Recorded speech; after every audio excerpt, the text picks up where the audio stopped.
Okay, so it's 1990 again, and poor loser Donald is having trouble. Guess who he needs to bail him out? His daddy. So in 1990, this is what happens. Fred Trump, okay, here, I'm actually going to quote for you guys here from Newsweek. On December 1990, Fred Trump that's his dad, or his daddy, handed a certified check for $3.35 million payable to the Trump castle to his attorney, Howard Snyder.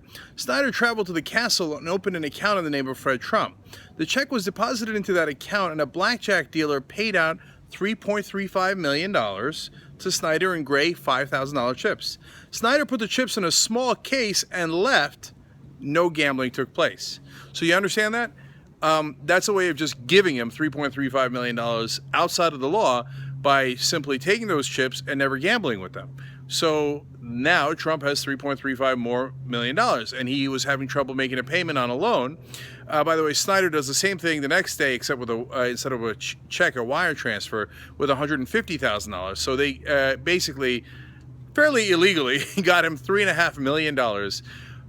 What's more important for my purposes is, yet again, another failure by Donald Trump, and his dad bails him out again to the tune of $3.5 million. So all of you guys that are like so impressed by Donald Trump because, oh my God, he's so rich and rest of you guys aren't, so he must be such a genius. No, his dad was rich, and his dad gave him all that money, and every time he ran into trouble, his daddy bailed him out, as he did in 1990. By the way, like I said, that was wrong. The Casino Control Commission fined them $65,000 for doing that trick, and Donald survived to fight another day, yet again, because of the real person who worked for it and had it, which was Fred Trump.